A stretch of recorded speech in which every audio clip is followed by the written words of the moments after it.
Nas duas aulas anteriores, nós vimos o conceito e os determinantes que interferem na relação da demanda, do ponto de vista dos consumidores, e na oferta do lado dos empresários.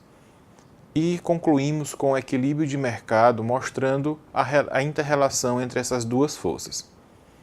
Na aula de hoje, nós veremos que essa relação entre demanda e oferta varia de mercado para mercado.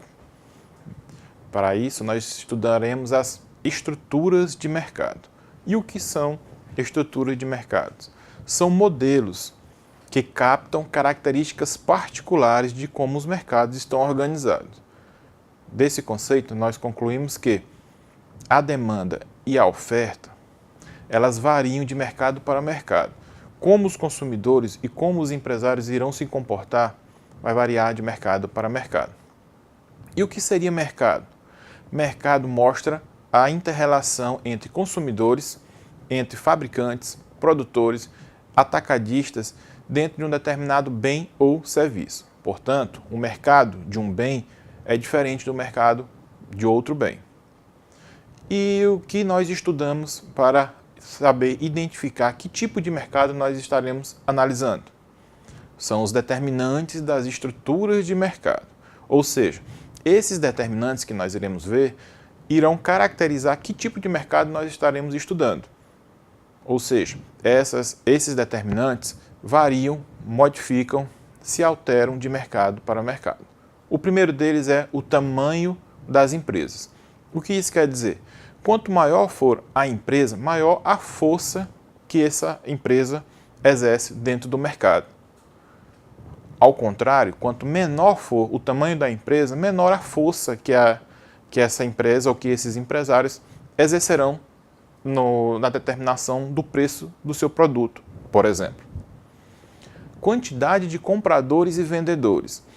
Quando há muitos compradores e principalmente quando há muitos vendedores, o poder de mercado exercido pelas empresas dessa estrutura é maior do que quando há poucos vendedores. Ok? É aquilo que nós vimos quando estudamos a oferta. Quando a oferta é grande, o produto tende a ter o preço reduzido. Aqui da mesma forma na estrutura de mercado. Quando o número de vendedores é grande, isso traz uma realidade mais benéfica para o lado dos consumidores, porque há um excesso ou um número grande de ofertantes. O contrário também é verdadeiro. Quando os consumidores ficam refém de um pequeno número de vendedores, esses vendedores exercem um poder que nós iremos ver nas estruturas seguintes. Diferenciação ou homogeneidade dos produtos. O que esse determinante específico quer dizer? Diferenciação. Quanto mais diferenciado for o produto em relação aos outros, maior o poder de mercado que o empresário pode exercer, pois ele pode aumentar o valor do seu bem, do bem que ele produz, em razão dessa diferenciação. Essa diferenciação pode vir por meio de marketing, de propaganda, ou mesmo de uma qualidade que o empresário pode agregar no seu bem ou serviço. Homogeneidade dos produtos.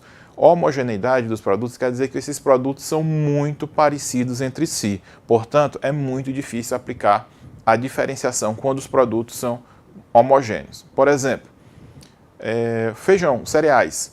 Os cereais de forma geral, feijão, arroz, milho. É difícil saber diferenciar o milho da marca A do milho da marca B quando esses não estão dentro dos seus envelopes, dentro dos seus pacotes. Acesso de novas empresas. Quando o mercado tem uma certa facilidade para o ingresso de novos concorrentes, de novas empresas, nós temos uma estrutura de mercado mais benéfica para os consumidores. Por outro lado, quando o mercado exerce uma dificuldade, propõe uma dificuldade de ingresso de novas empresas, nós temos uma estrutura de mercado mais maléfica para os consumidores. Por exemplo, os mercados de pizzaria na sua cidade. O acesso a novas empresas é facilitado.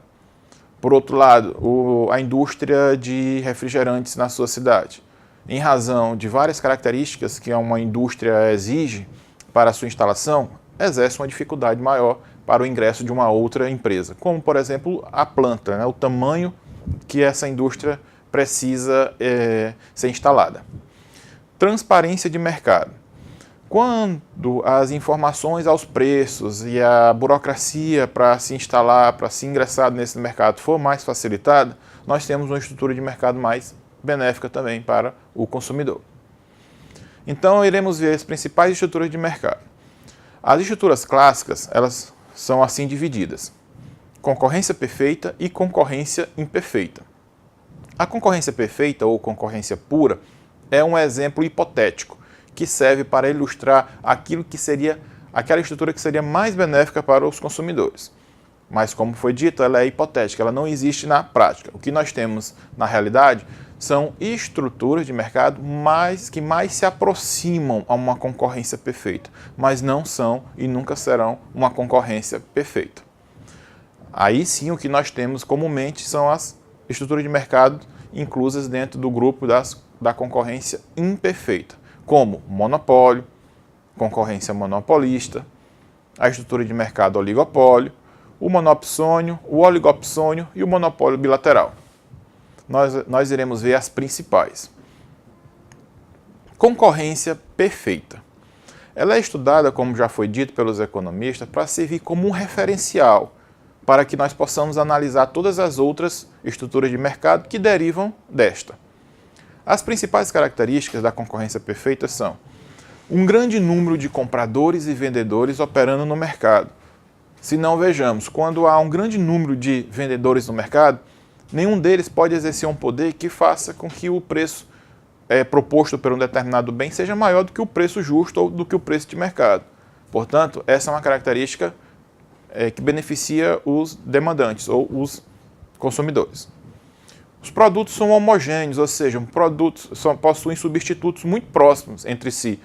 Por exemplo, o café ele possui o substituto, que é o chá, e também possui um substituto mais próximo ainda, que seria o café solúvel. Portanto, esse mercado específico, ele possui produtos que podem ser substituídos por outros que produzem a mesma satisfação ou uma satisfação muito próxima do que o produto original. Livre acesso à informação do mercado por todos os agentes econômicos. São empresas que estão inseridas dentro de um mercado que não possui nenhum tipo de segredo, nenhum tipo de patente, nenhum tipo de legislação que obrigue a abertura de informações dentro do mercado. Não existem barreiras à entrada de firmas no mercado. Não existe nenhuma lei governamental, como já foi dito, não existe nenhuma patente, não existe nenhuma regra que proíba com que uma pessoa possa entrar nesse mercado com a abertura de um negócio. Então, isso faz com que haja um aumento, no número de ofertantes, consequentemente, baixando o preço do produto. O mercado ele é atomizado. Em razão de tudo que já foi dito, nenhum agente econômico tem um poder de interferir no preço de mercado. Isso se dá em razão do número de vendedores. O número é tão grande que se sair um, ou se entrar mais um, ou se um aumentar um preço, ou se o empresário B diminuir o preço, nenhuma de suas ações irá interferir no preço de mercado, porque a concorrência é tão grande que o mercado é chamado de atomizado, em razão do tamanho das empresas. Essa é, então, a concorrência perfeita. Já no monopólio, nós temos o outro extremo. A palavra monopólio vem do grego, onde mono quer dizer o direito único e pólio de vender. Então, monopólio dá o direito único a um empresário de vender um determinado bem ou serviço. Então, no monopólio existe um único produtor que realiza toda a produção. Então, desse conceito, nós derivamos as suas características, sendo elas: o setor ele é constituído de uma única firma, a firma produz um produto para o qual não existe substituto próximo, já que não há concorrência, não tem como ter substituto próximo. Existe grande concorrência entre os compradores, a concorrência se dá do lado da demanda, do lado dos compradores, todo mundo querendo comprar desse único vendedor. Então, quando a demanda é muito grande, o preço é acima do preço justo, ou do preço de mercado, ou do preço de equilíbrio. A firma tem forte influência sobre os preços dos produtos, podendo exercer o poder de monopólio. Exatamente. A empresa ou o monopólio, ele pode aumentar sua margem de lucro acima do preço justo. Então, em razão disso, os monopólios eles são combatidos pelo governo. E também, em razão do poder do monopólio, existem barreiras à entrada de novas firmas nesse mercado. Se algum empresário se sentir seduzido pelo poder de monopólio e querer entrar nesse mercado onde já existe uma única empresa, ele vai enfrentar as seguintes barreiras. A dimensão reduzida do mercado, ou seja, aquele monopolista, ele já detém o controle sobre o mercado consumidor. Então, quem quiser entrar nesse mercado vai ter que ter uma ideia que faça com que aqueles consumidores deixem de comprar daquele produtor.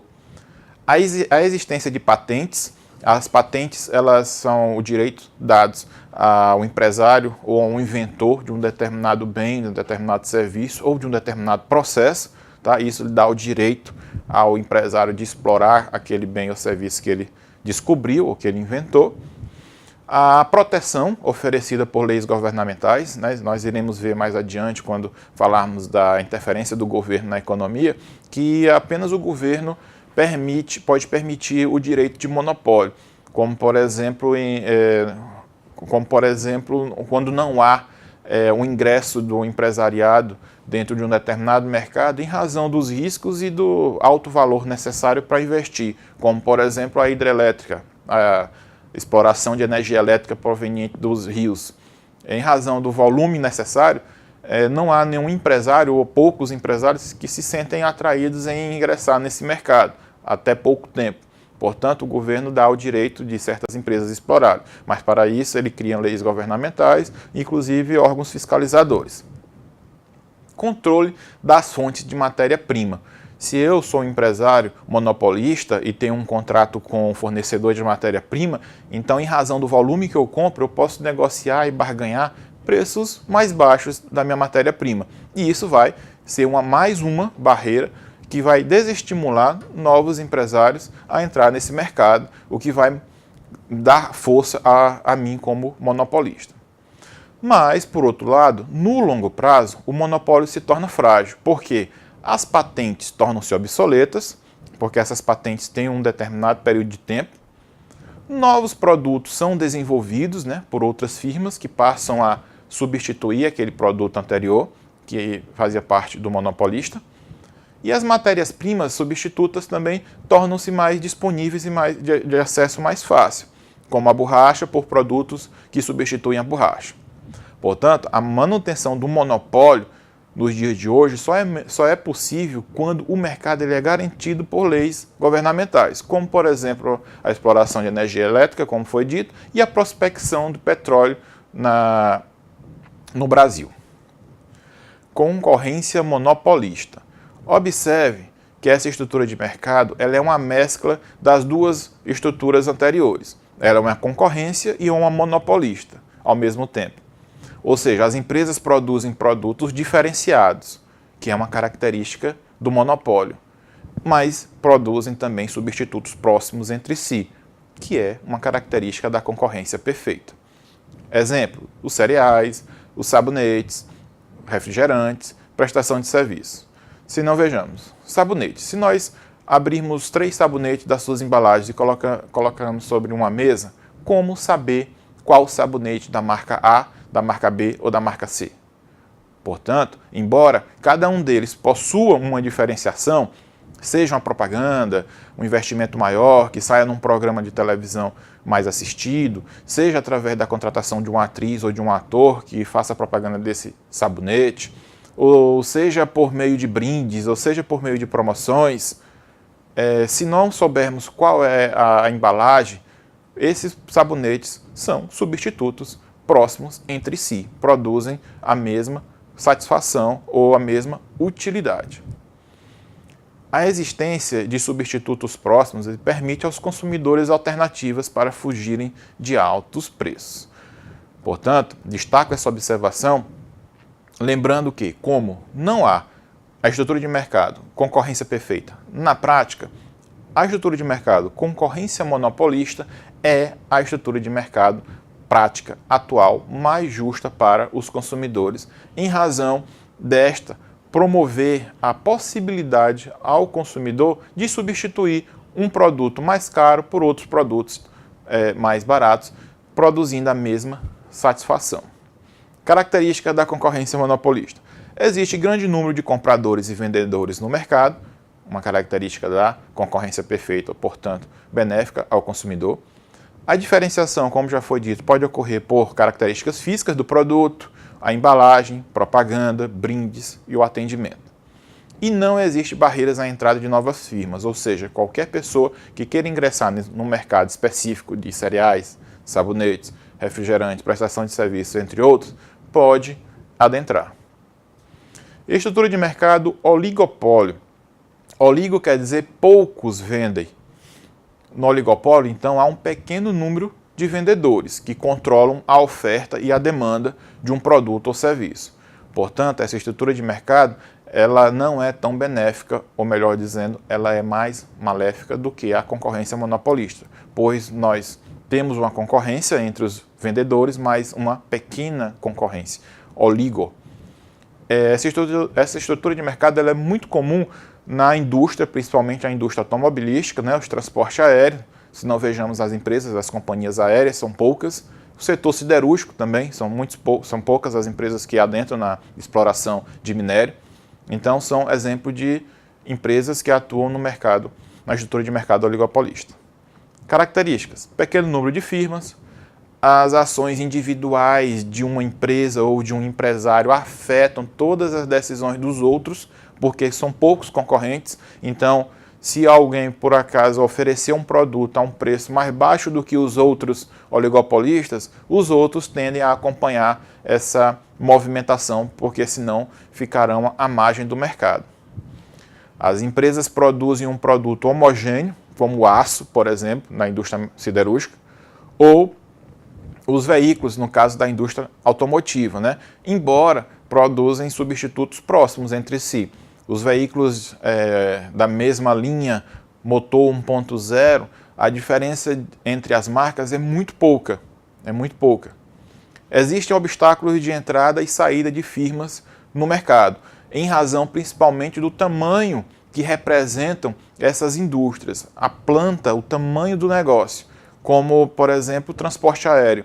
Como o empresário pode adentrar no mercado de transporte aéreo ou na exploração de minério? Então, o tamanho da planta, o nível, a quantidade de investimento necessário para que o empresário adentre no mercado oligopolista é muito grande, e isso se torna uma barreira à entrada.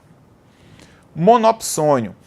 Na estrutura de mercado monopsionista, nós temos muitos vendedores, mas apenas um único comprador. É uma estrutura de mercado bem rara, mas possível de ser verificada, como nós observamos no mercado de trabalho. Por exemplo, uma empresa onde ela exerce o poder monopsionista por ser a única empregadora numa determinada cidade. Então, ele é o único comprador da força de trabalho e existem muitos vendedores. Portanto, ele tem um poder de definir o valor do salário. Se esse salário não for regido por convenção coletiva de trabalho, esse comprador de mão de obra, essa empresa empregadora, pode exercer esse poder e diminuir o valor do salário ou pagar um salário abaixo do valor de mercado. Oligopsonista, né? É o mercado, a estrutura de mercado onde existem poucos compradores, mas muitos vendedores. É o exemplo do poder que a indústria automobilística exerce junto às empresas que produzem suas peças. Então, existem poucos compradores, como a Ford, a Volks, a Fiat e a Chevrolet. São as indústrias automobilísticas nacionais, genuinamente nacionais. Então, elas têm o poder de barganhar preço junto a um grande número de empresas que vendem para-choque, para-lama, demais peças necessárias para a construção do veículo. Cartel. Cartel é uma estrutura de mercado formal ou informal. É formal quando ela é regulamentada por por organismos internacionais, como no caso da OPEP, que é a Organização dos Países Exportadores de Petróleo, ou informal, quando ela é combatida pela legislação, onde produtores transferem para uma organização central todas as decisões referentes a preço. Portanto, o cartel é uma estrutura de mercado muito maléfica aos consumidores, combatida pelos órgãos de defesa do consumidor e demais órgãos policiais, onde o cartel ele faz com que haja uma oferta de um preço a um produto acima do valor do preço de mercado.